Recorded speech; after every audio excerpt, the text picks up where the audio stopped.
Isaac, what do you think Xi Jinping is thinking as he's watching this on CBSN? Gosh, I know Xi Jinping is a big fan of CBSN, so he's been watching and live tweeting the entire event. But I think he's probably, You think he knows what this could be? I don't think he does. I don't know. You got to imagine that someone is bugging these rooms, and whether it's the Singaporeans or the Americans or the North Koreans or the Chinese or all of them, that people have ears inside this building. It almost feels too obvious not to. But I think if he and North Korean dictator Kim Jong-un had planned beforehand how much rope Kim was allowed to go, how far he was allowed to go from China, if they had discussed beforehand what he was allowed to give, then perhaps he does know, and perhaps he's a bit nervous whether or not Kim will follow the orders that she set for him. That is remarkable because, as we discussed earlier, Gabe, the North Koreans met with Chairman Kim himself met with Xi Jinping several times over the course of the last couple of months. And so one would have to wonder if there were not instructions, but guidance given to the North Koreans as to what they could and could not accept as far as what the U.S. demands were. And this may be a moment we're seeing where, that the Chinese are not at all expecting. Yeah, I think for Xi, you probably wanted this to go as quickly and smoothly as possible with no surprises, and it looks like we've been thrown a pretty big curveball here. I mean, if viewers hadn't seen the picture of Kim and Trump and Bolton sort of prodding each other earlier, it was totally unscripted, it seemed, and that seems to have led now to this room where the press has now been ushered, and it looks like, yeah, this was not expected, and for Xi and for Kim and for Trump. It's hard to know what comes next. I mean, can you imagine the consternation that is probably happening in Tokyo at this moment, over in Seoul, and of course we just talked about Beijing, as they all sit here watching what we're seeing unfold before our eyes here and wondering what is going on. Now, we could absolutely be wrong, and everybody's on the same page, and everybody has always known that this was going to happen, but just given what we've seen, and we're just sort of, surmising based on just the nature of what we've just witnessed over the last half hour. See phone calls happening, and what's going on? What are you guys doing? What are you signing? What is this signing? We didn't know anything about it, and here we are. The drama of these moments is incredible. I mean, just the tension of having the North Korean guard go and clean the pen that Kim Jong-un presumably is going to sign something, just kind of whetting our appetite for knowledge about what's going to happen.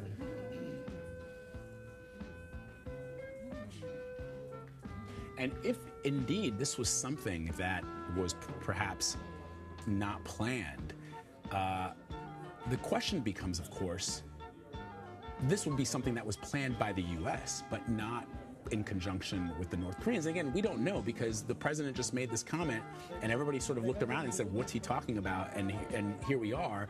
And so not wanting to lose face is one thing from Chairman Kim, but signing something is a whole another kit and caboodle. Trump drew a lot of flack for his comments about, I'll know in a minute how I feel about Kim Jong-un, but I think moments like these are an important reminder that these precious minutes really do matter. We'll recall that the president 6 months ago reminded us, the world, that his nuclear button was much bigger than Chairman Kim's nuclear button.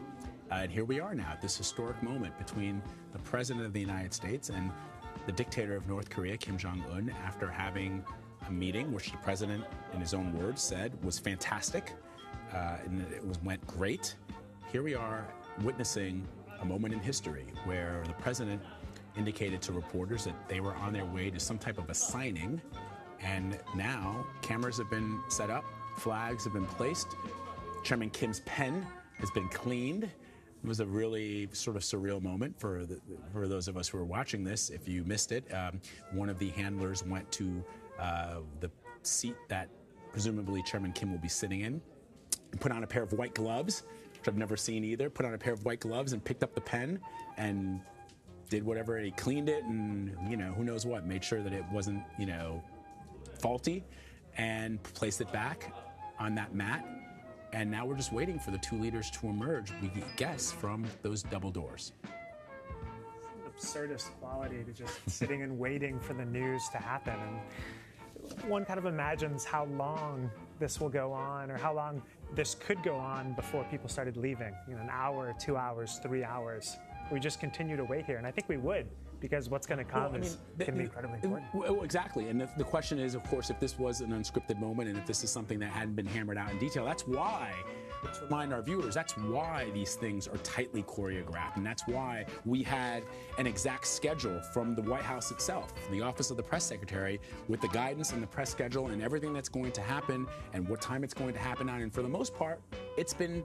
If you recall that this weekend at the G7, President Trump was late, and that sort of derailed a lot of the meetings that were set to happen. This has followed the schedule that the White House put out to a T. There's some movement here at the door. Let's just see before we take a commercial break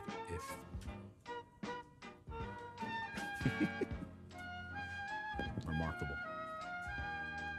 All right, as you point out, who knows how long this could go on for. So why don't we, hoping that this doesn't happen while we're in a commercial break, but let's take a quick commercial break as we continue to keep our eyes and our cameras trained on those double doors where we expect that there is a possible signing that will take place between President Trump and Kim Jong-un. Take a quick break. We'll be right back.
Welcome back to CBS News, CBSN's special coverage of the historic meeting between President Trump and North Korean leader Kim Jong-un. The meeting, for the most part, going by the letter, by the hour, as released by the White House press secretary. We had a schedule of events, and for the most part, the two leaders kept to the schedule.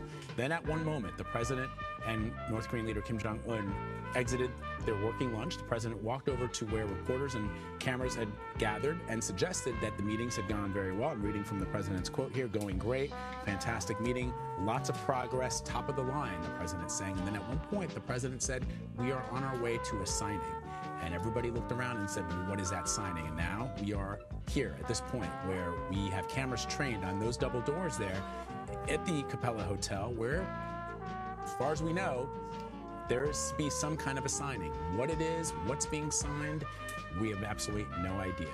We've talked to our reporters on the ground. Stephen Portnoy is there. So is Zeke Miller of the Associated Press. They have indicated to us that they are all scratching their heads much in the same way that we are here in New York, trying to figure out exactly what is going to be signed.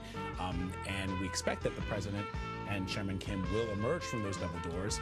But what is being signed and what they are talking about and what they have been talking about, still unknown at this point. The next agenda item after the working lunch was over was the president making comments to the press at about 4 p.m. local time, 4 a.m. Eastern time. And yet, right now, we are all waiting to see what happens in the next couple of moments here when those doors open up and presumably the two leaders walk out. I'm here with Gabe Lipton and Isaac Stone-Fish, and we've been talking about this for the last couple of hours, and this is just a remarkable moment here. Yeah, it is. I mean, and as you said, it's an unexpected moment, and one that sort of will, I think, will dictate how this relationship moves forward. As I was mentioning earlier, I think, both parties are in this weird situation where they're probably trying to decide how much they want to push each other, and this idea that if they push too much, it could also run the risk of down the road not being able to come to agreement. But also, this is a crucial moment, and what if they don't push enough? So you're behind these double doors. I mean, this is sort of where all the action is happening, and I can imagine there's sort of some sort of frantic discussion and negotiation about what exactly is going to be signed and what will be on that whatever that declaration is. And, this is not unusual. Many times after meetings between two war leaders, they do sign some kind of a document that is really very broad and general in nature. And then the hard business of negotiating true diplomacy comes afterwards, either through the State Department in the case of the United States and other underlings that engage in the hard business of that diplomacy. But it does seem that there was some kind of moment here where it felt unscripted, it felt sort of very organic, and perhaps because it's not, we've been waiting now for about a half hour or so, the fact that it hasn't taken place yet, where everything else has been by the minute, it is unusual. All these expectations over how leaders are supposed to behave, and Trump certainly doesn't follow a lot of those, and Kim Jong-un also certainly doesn't follow a lot of those, and we don't really know what his expectations are for this, but the way that diplomacy, the way that summits are usually practiced, certainly does not seem to be the way that this is unfolding. So let's go straight now to CBS News correspondent Stephen Portnoy. He's there in Singapore. He's been witnessing what we've been witnessing here on camera. Stephen, just talk us through that remarkable moment when the president came out to the press pool and made those comments about a signing. President Trump walked down the path with Kim Jong-un right by his side, and the two leaders faced reporters. And the president said that the meeting is going better than anyone could have expected. Top of the line, he said, really good. And then he said that he and the North Korean dictator would be signing something shortly, but he didn't say what. So reporters have been taken into the room that you see at the hotel, the Capella Hotel. There's a long wooden table and the two chairs and pens at each of those chairs with the North Korean and American flags in the background. So we expect in moments that President Trump and Kim Jong-un will emerge from the door in the background and then take their seats and sign something. Stephen, I've been pointing out to our viewers that this event, this historic meeting between President Trump and Kim Jong-un has been scheduled by the minute. The White House released a daily guidance and press schedule, and for the most part, everything that they signaled was going to happen through their press release has happened by the minute. And I wonder, this was not on that agenda. No, definitely not. This was not an expected event, but you can see based on the way it has been orchestrated that there was some degree of planning to stage it. There are lights and, we presume, microphones positioned, the flags, of course, and reporters have been brought in. So certainly somebody had an idea of what was going to happen here, but we weren't clued in on it. What we have seen are at least 3 separate, well, maybe 4 if you count the lunch they had, 4 separate occasions where Kim Jong-un and President Trump have been seen together on camera. There was the initial meeting where they both walked out and shook each other's hands. Kim took the president aside and said that essentially the scene was so surreal that many people would think it was out of a sci-fi movie. Then they retired to a private meeting with only their interpreters in the room with them, and they said to one another that they would have this discussion. The president said he trusted it would be very successful. Then aides were brought in, and the president said that a deal is going to get done. Now, he obviously didn't say what. Then we saw that the men having a working lunch of duck confit and, short rib confit and sweet and sour pork. And then they walked towards the press, and the president announced that this document would be signed. Again, we don't really know what it is that the 2 men are going to agree to. One historical note: it was June 11th, 1993. That Kim Jong-un's grandfather signed or directed the signing of what was then known as the Agreed Framework. And this was something that took place early in the Clinton administration, in which North Korea agreed to the principle of a nuclear-free Korean peninsula. What we later learned was that the North Koreans secretly developed a nuclear weapons program. Now, as we know, based on the reporting of David Martin, our colleague at the Pentagon, and others, North Korea has the capability to fire a ballistic missile that could reach the the continental United States. And the concern has been that they have the wherewithal to put a nuclear warhead on that missile. We have heard that in any moment we're going to see President Trump with Kim Jong-un. And by the way, the president is scheduled to have a news conference here in Singapore in about 2.5 hours. So that'll be something that we'll expect to hear from the president, what has transpired today. We've already heard him say that it has been a very good meeting, better than anyone could have expected. Aides are now placing some sort of document on the table for each of the leaders to sign. We still don't know what's inside those binders.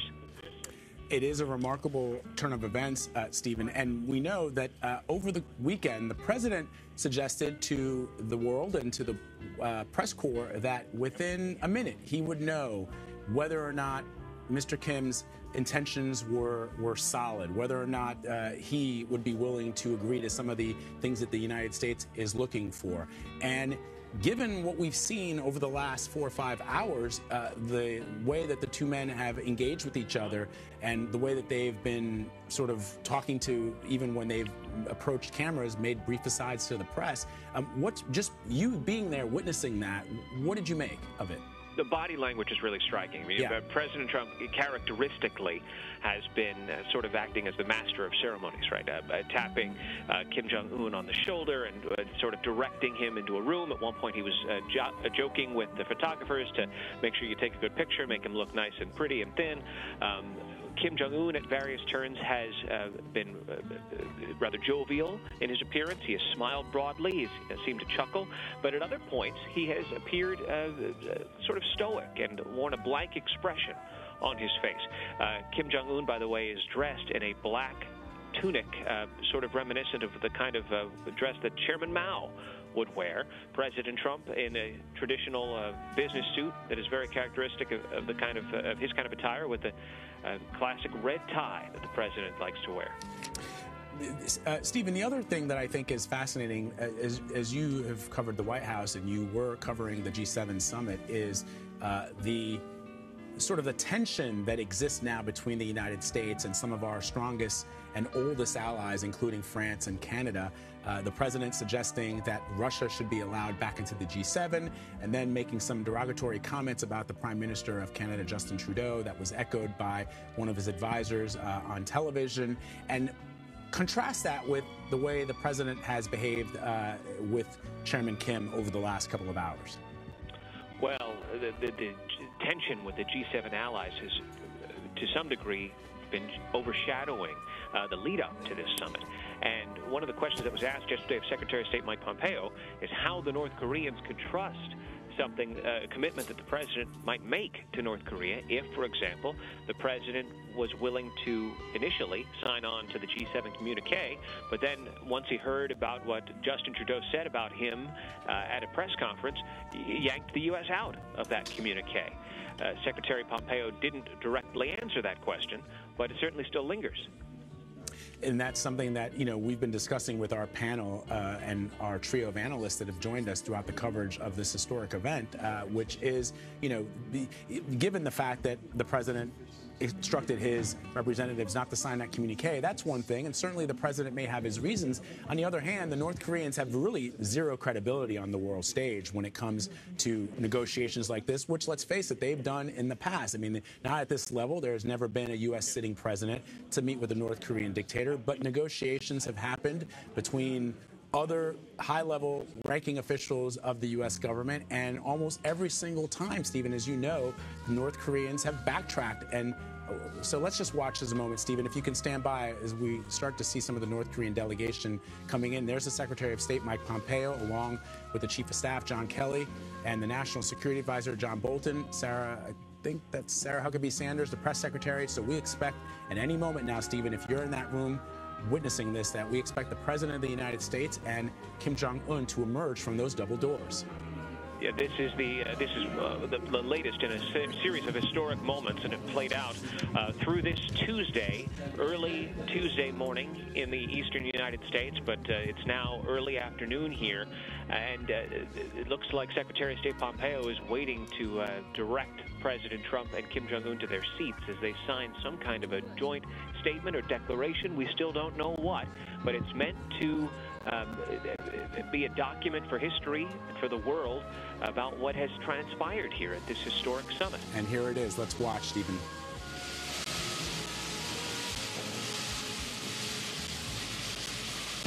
Thank you very much.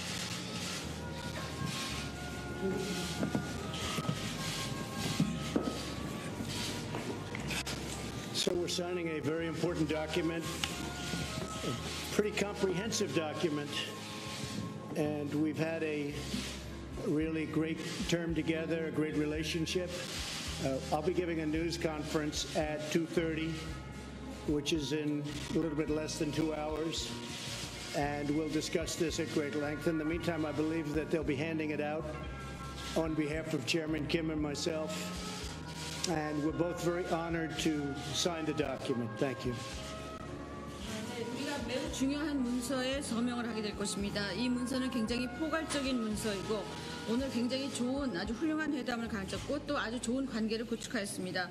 2시 반, 즉 다시 말해서 약 2시간 후에 나는 기자회견을 할 예정입니다. 거기서 좀 더 자세하게 말씀을 드리겠습니다만은 일단 그 와중에 그동안에는 발표문이 기자들에게 배포될 것으로 알고 있습니다. 감사합니다. Would you like to say something to the press? 우리는 오늘 역사적인 이 만남에서 지난 과거를 덮고 새로운 출발을 알리는 그 역사적인 문건에 서명을 하게 됩니다. Today, we had a historic meeting and decided to leave the past behind, and we are about to sign a historic document. 세상은 아마 중대한 변화를 보게 될 것입니다. The world will see a major change. 오늘과 같은 이런 자리를 위해서 노력해 주신 트럼프 대통령께 사의를 표합니다. I would like to express my gratitude to President Trump to make this meeting happen. 감사합니다. Thank you. Thank you very much.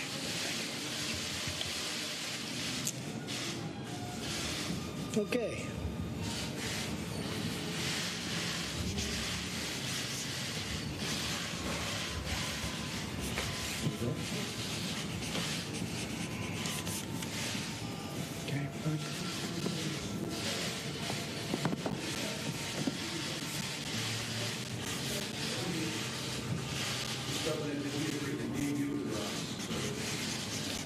starting that process very quickly. Very, very quickly. Absolutely. Mr. President, 100%. Do you agree with this?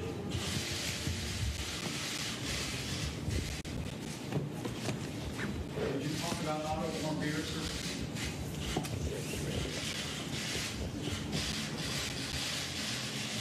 Mr. Kent, did you agree to give up your nuclear arms? You'll be seeing everything in just a little while. The letter that we're signing is very comprehensive, and I think both sides are going to be very impressed with the result. A lot of goodwill went into this, a lot of work, a lot of preparation. I want to thank everybody on both sides, Secretary Pompeo and all of his counterparts. They were absolutely fantastic. 네, 조금 후에 우리가 서명한 발표문의 내용에 대해서 곧 알게 될 것입니다. 아까도 얘기했습니다마는 매우 포괄적인 그러한 문서이고 양측이 그 결과에 대해서 굉장히 만족할 만한 결과입니다. 이 문서를 서명하고 또 이런 그 만남을 갖기 위해서 많은 사람들이 선의를 가지고 노력했고 또 많은 준비 작업이 있었습니다. 그 양측의 그러한 작업을 해주신 분들에 대해서 감사드립니다. 거기에는 폼페오 장관뿐만 아니라 조선 측의 그러한 여러 참여자분들에게 감사드립니다.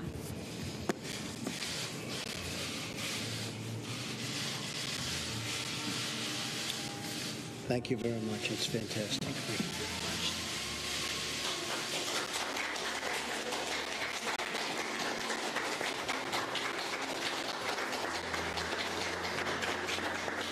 Thank you very much, everybody. We'll see you a little bit later. And we're very proud of what took place today.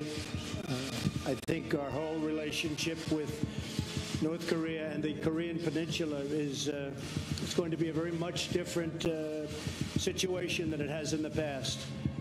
We both want to do something. We both are going to do something. And we have developed a very special bond. So people are going to be very impressed. People are going to be very happy. And we're going to take care of a very big and very dangerous problem for the world. And I want to thank Chairman Kim. Spent a lot of time together today, very intensive time. And I would actually say that it worked out for both of us far better than anybody could have expected. I think far better. I watched the various news reports. I would say far better than anybody even predicted. And this is going to lead to more and more and more. And it's an honor to be with you. Very great honor. Thank you. Thank you to all of your representatives very much. 우리 둘 다 오늘 둘 다 뭔가 이루어내려고 싶어하고 또 둘의 특별한 관계가 오늘 시작되었습니다. 그리고 우리는 아주 여러 가지 중요한 여러 가지 문제의 해결에 시작을 했다라고 말씀드릴 수가 있습니다. 김 위원장님께 감사드리고 또 내가 보기에는 오늘 만남이 그 누가 기대했던 것보다 또 그 누가 예측했던 것보다도 좋은 만남이고 좋은 결과로 이루어질 것 같습니다. 또 앞으로 더 많은 진척이 있을 것 같고 이렇게 만나게 된 것을 영광으로 생각합니다. 김 위원장님 감사합니다. Thank you very much, everybody. Thank you. Absolutely, I will. Mr. Kim, would you like to come to Washington? Thank you. Thank you, everybody.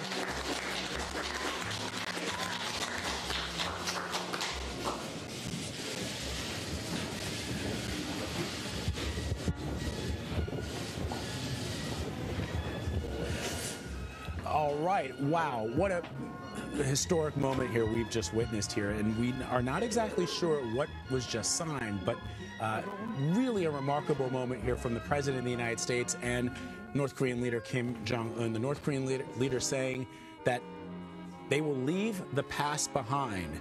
The world will see a major change. He then went on to thank President Trump.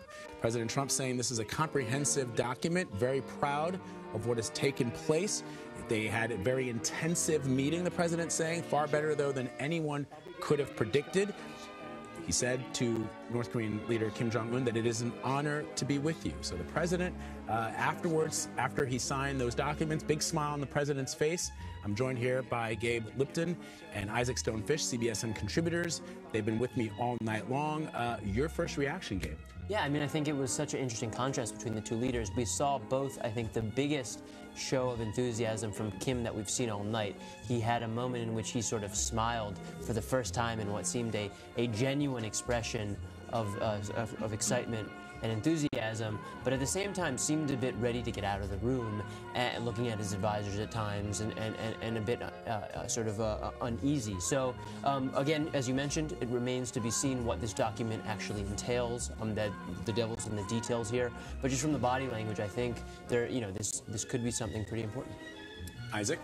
So what a massively important moment. I think Trump, leading up to this, had really tried to manage expectations, and then with this signing, he threw that all out the window. He's really explaining just how important this is, and we don't know what it is yet. We had Kim Jong-un saying that we're leaving the past behind, we're leaving history behind us, and what exactly that is entailing. Trump has said that they're going to hand out those documents, and I'm fascinated to see what those are going to be. I think we all are indeed. It is a special moment here for President Trump. This is something that he'd been talking about for quite some time. He did believe that the campaign of maximum pressure that he put on the North Korean regime is directly what led to this moment here, what the president called a historic moment. This is something that we've never seen before. A North Korean leader sitting down with a sitting U.S. president to hammer out some details and getting to this point here where you see the president of the United States signing a document side by side with the dictator of North Korea. This is by all extents, the president has said that this was something he wanted to do, and here he is doing it. Yeah, it's pretty remarkable. There was a moment in which you could sort of overhear a reporter ask, have you agreed to 100% denuclearization? And the U.S. president, total silence. Yeah. So again, it remains to be seen what's in this document. That's going to be crucial. Right. But it was very striking just looking at this room and their position and that reporter's question. That's what everyone's going to be focused on. Is North Korea ready to give up its nuclear weapons? Under what terms? It's a very amazing moment. Chairman Kim saying that they're going to be leaving the past behind. Now, you can interpret that in many, many ways. Does it mean a cessation to the Korean War, which has been ongoing since it has never ended, right? That could be one thing. It could mean giving up their nuclear weapons. That's another. I mean, there's so many possibilities here, and we simply just don't know. I'm looking at my email. I keep looking down because I know the president said he's going to make this available to the press. And, of course, as soon as we know, we will share that with our viewers. But I'm absolutely intrigued as to what this possibly could be. And, look, this president campaigned on being a change agent. He campaigned on being a disruptor. And however you want to cut this, no matter what side of the political aisle you are on, this is what he's talking about. I think in terms of what comes out of that agreement, if it is something symbolic like the end to the Korean War or something talking about the new friendship between the two nations, that's going to be a lot more. All right, so I didn't realize these are live pictures that we're looking at here. Again, the President of the United States and Chairman Kim. Great personality and very smart. Good combination. Is he a worthy negotiator? Really, he's a worthy negotiator. He's negotiating on behalf of his people. A very worthy, very smart negotiator, absolutely. We had a terrific day, and we learned a lot about each other and about our countries. What did you learn about him?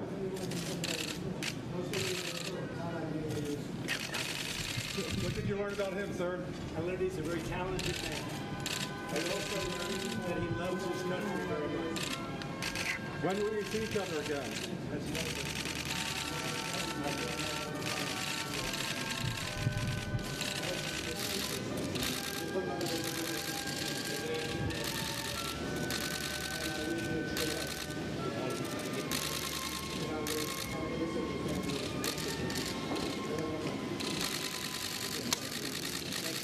Will you be meeting again, sir? Will you see each other again? We'll meet again. We'll meet many times. Thank you very much, everybody.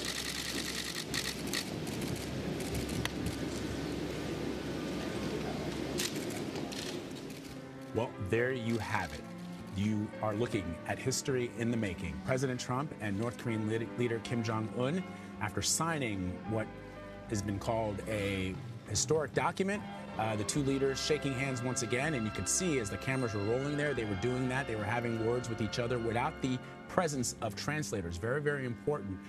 It's been said that Kim does speak English, or at least he understands English. He also speaks German, having gone to school in Switzerland. The president saying that he expects that they will meet again many times in the future, says that he is a talented man. Chairman Kim is. He loves his country very much, and he called him a worthy negotiator. There is a lot to absorb here. The president of the United States, there you see moments earlier, sitting down with Chairman Kim. Documents placed in front of them. Both of those leaders signing those documents. We have yet to know what they are. Been checking my email to see what they possibly could be, because the president has said he will release those documents to the press, but we still don't have them yet. This is just a remarkable moment, Isaac, and I, just call attention to the president's tweet from a few hours earlier today. And this is what he said. The fact that I'm having a meeting is a major loss for the U.S., say the haters and losers. We have our hostages. Testing, research, and all missile launches have stopped. And these pundits who have called me wrong from the beginning have nothing else they can say. We will be fine. And just given by what we've seen over the last couple of hours, the president proving himself to be at least right in this moment.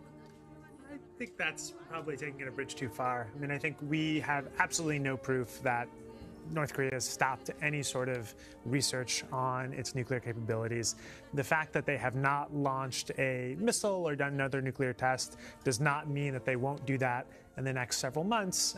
And really, I think the importance here is if they can sign an agreement that helps build better relations, that's great. But as we discussed before, it's very easy for North Korea to back out of this relationship. And they've done that in the past. And they've done that many times in the past. And it would be wonderful if they didn't. It would be wonderful if this agreement is able to bind them in a way that is better for the interests of both countries. But I think Trump's tweet was almost certainly premature.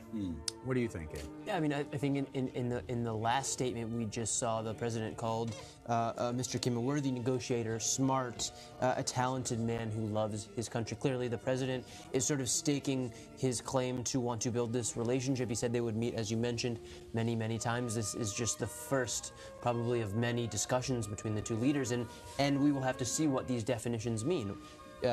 Kim himself mentioned a change in the historic relationship. What does that really mean? Does it mean a change from the U.S. side or the Korean side? Does it mean a sort of a new, a more prosperous, open North Korea? That is something that's going to take time to unwind. But this very negotiation, the fact that they met, they came together and signed an agreement, and as the viewers are seeing, is a really historic thing. I mean, the president said that he's going to be holding a press conference in just about 40 minutes or so, which is actually moved up earlier from what we thought it was going to be. We thought it was going to be at about approximately 4 p.m. local time, 4 a.m. Eastern time. The president's saying it's going to happen at about 2:30. And there will be a lot of questions. I mean, to your point, Isaac, this looks great. And for all we know, whatever was signed is, in fact, a historic document. The president saying that it is. The question, of course, will be what the North Koreans have agreed to, what kind of verification process will they agree to. That's to be figured out. We simply just don't know. And so those questions that the president is going to have to answer. And there's still a chance. I mean, those questions are going to come fast and furious. People are going to want to know, what kind of denuclearization are we talking about? Did you talk to him about the human rights conditions? And the president saying earlier that he wouldn't do that. So, we're all sort of on pins and needles here trying to figure out what this document is. And certainly the president is going to take questions, and reporters are going to have a lot of them. Absolutely. What would be your question? My question would be, well, first of all, we want to know what's in that document. So what substantively have you agreed to do with Mr. Kim? And I think the fact that there's a document isn't just necessarily good news for the president.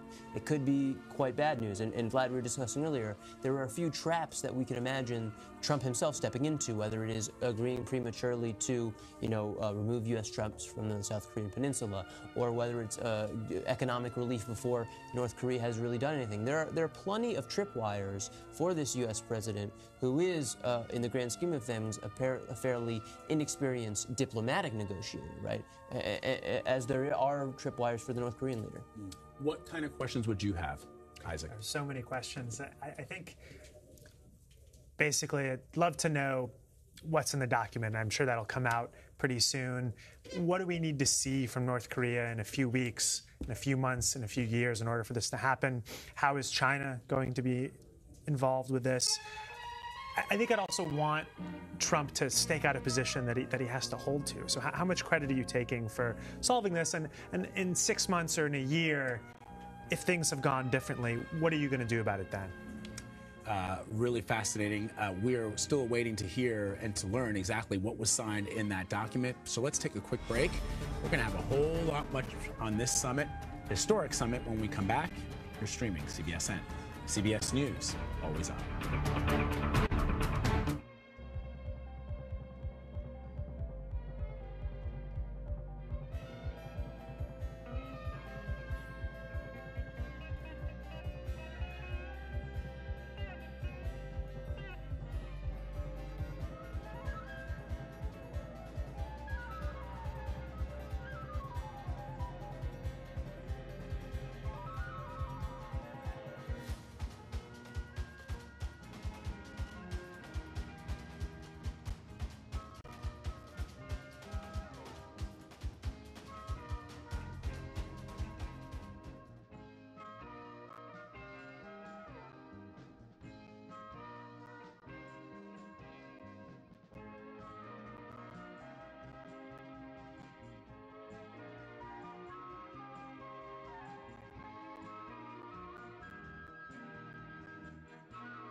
In Singapore, where President Trump and Kim Jong-un met face-to-face for the first time.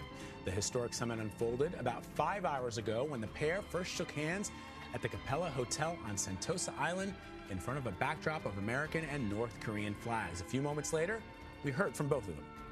I feel really great. We're going to have a great discussion, and I think tremendous success. We'll be tremendously successful.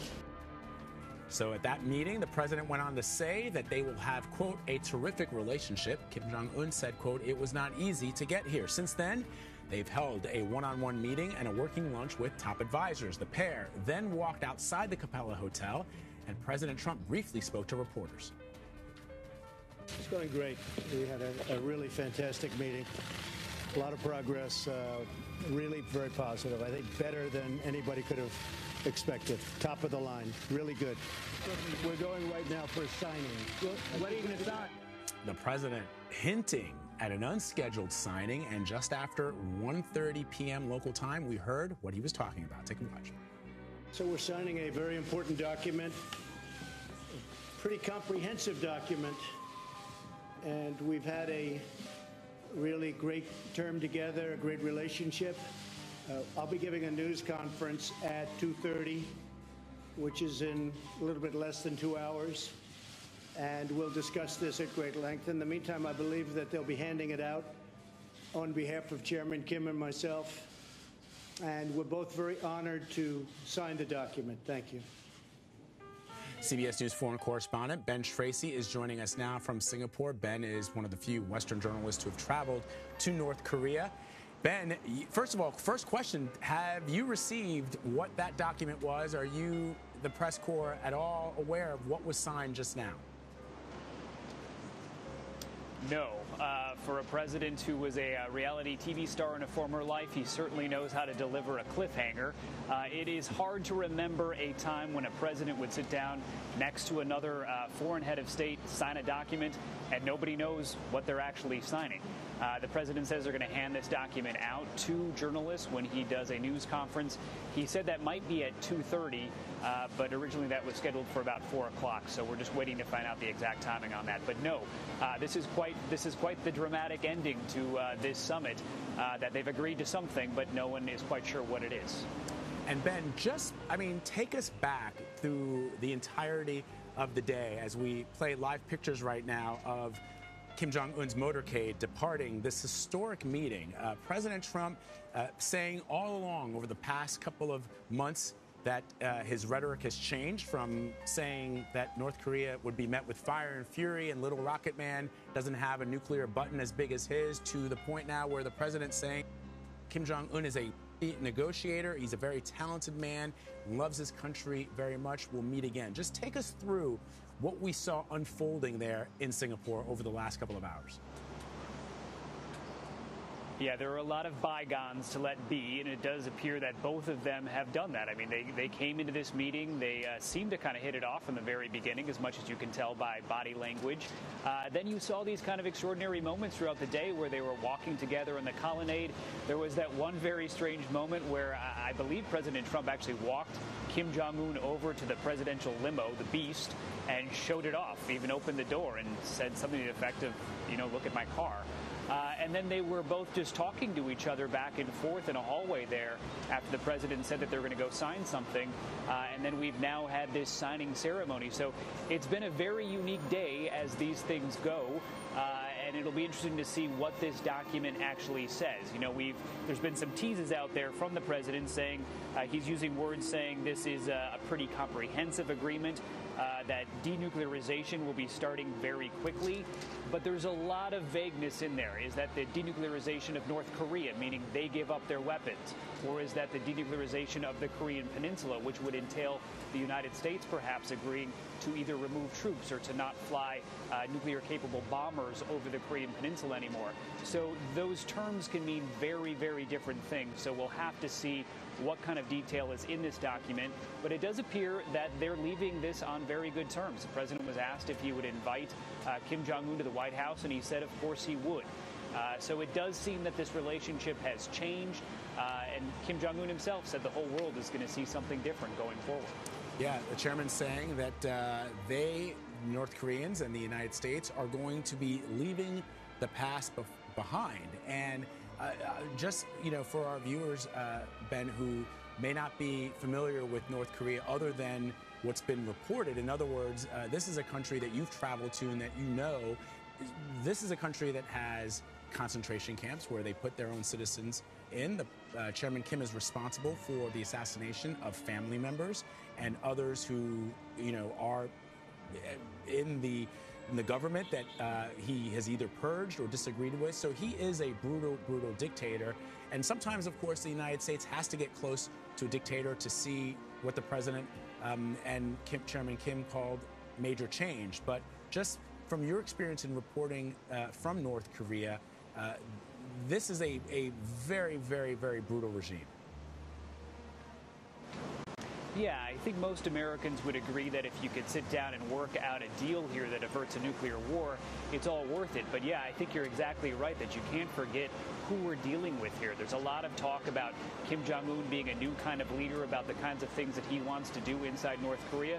That's all well and good, but exactly what you said, it is still a brutal dictatorship where people have been killed, people have been starved. This would not be much different than if you had seen the first President Bush sitting down for lunch at a summit with Saddam Hussein. It is on that level. So this is an extraordinary thing to witness, that this did happen today, especially these two leaders who had this very personal animosity. This went beyond two countries' differences over nuclear weapons. This became highly personalized between these two leaders to the point that people were really fearing that there could be a misinterpretation that could start a full-on war. So we've come a long way from that. You saw these two guys sitting down at lunch today eating Haagen-Dazs. So this has come a long way in a very short period of time. Yeah, that rhetoric that you're talking about, Ben, at one point the president repeatedly calling Kim Jong-un Little Rocket Man, and Kim Jong-un saying that the president of the United States was a dotard, which means somebody who's senile or weak-minded. And now where we are today, which is the president of the United States saying that Chairman Kim is somebody who is a worthy negotiator, and he called him a very talented man. And I also, Ben, was intrigued by reporters, Western reporters, shouting questions at Chairman Kim, something he has never had to deal with, a free and democratic press questioning him about what he's doing, about his motives. I'm sure, and you could tell from the cameras, there was certainly sort of a look of surprise on his face. Yeah, it is amazing. I mean, that's not something he would ever encounter in North Korea. Not only not questioned by journalists, because that just doesn't happen, but he's not questioned by anyone. So I'm certainly, he probably found it amusing to some degree because he doesn't really have to answer the questions. But it's also been striking as to how well Kim Jong-un has just kind of carried on in these situations that one would think are pretty foreign to him. And he seems to kind of take it all in stride. What I'm going to find interesting is to see how this is reported in North Korea.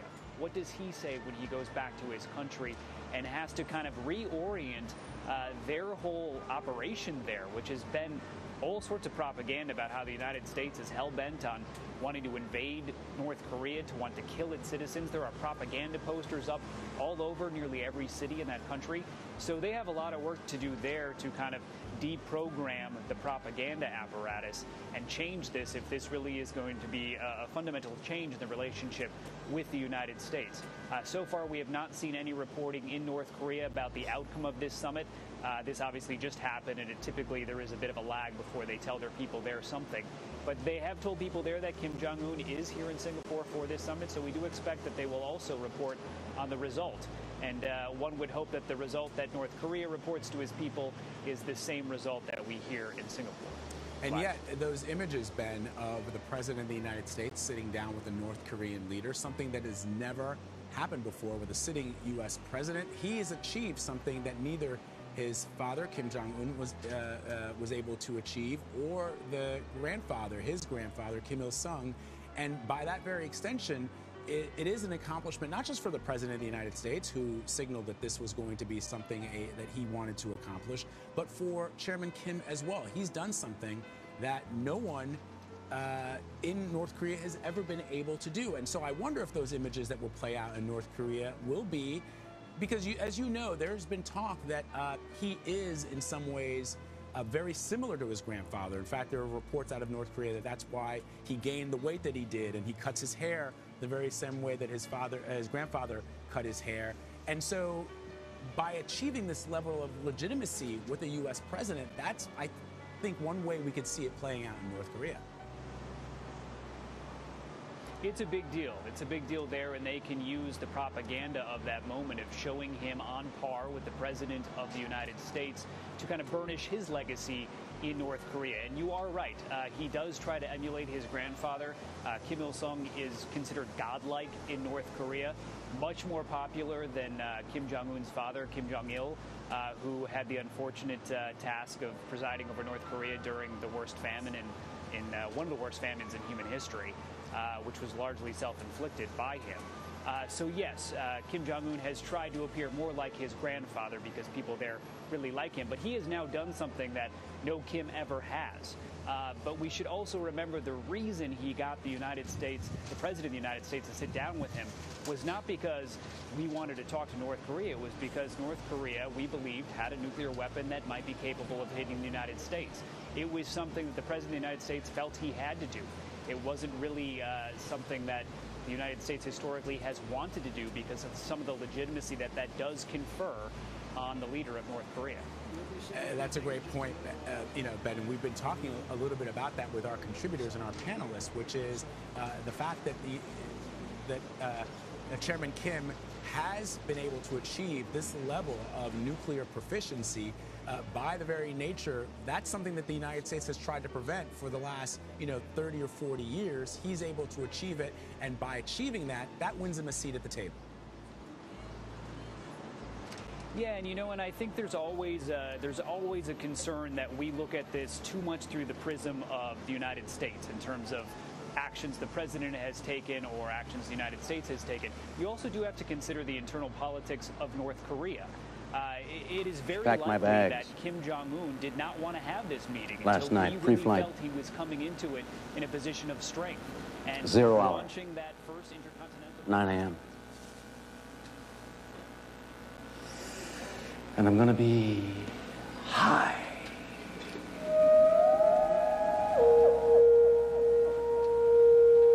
As a kite by then.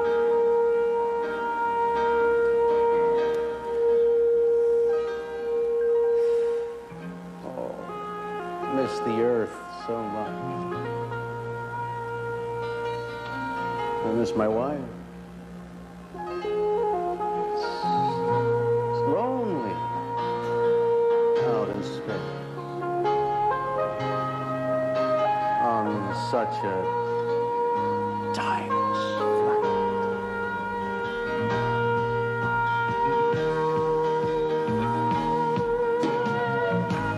And I think it's going to be a long, long time to touchdown. Brings me back again to find I'm not the man they think I am back home. Oh, no, no, no, I'm a rocket man. Rocket man. Burning out his fuse out here alone. I think it's gonna be a long, long time till touchdown bring me round again and find I'm not the man they think I am at home. Oh, no, no, no. I'm a rocket man. Rocket man. Burning out his fuse out here alone.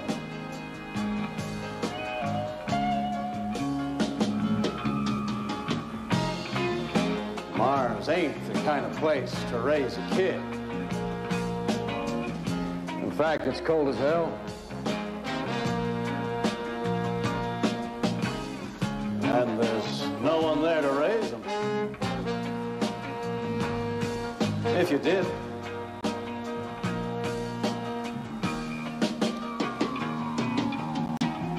And all this science, I don't understand. It's just a job. 5 days a week. Rocket man. A rocket man.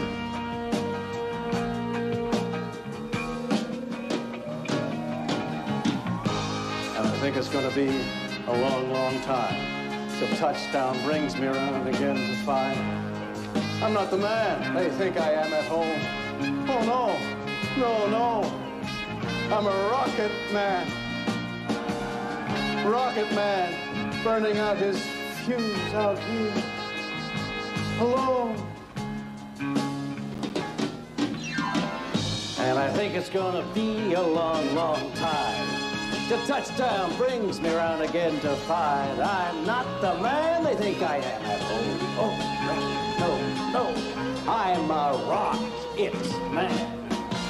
Rocket man, burning out his fuse out here alone. And I think it's gonna be a long, long long time. And I think it's going to be a long, long time. And I think it's going to be a long, long time. And I think it's going to be a long, long time. And I think it's going to be long, long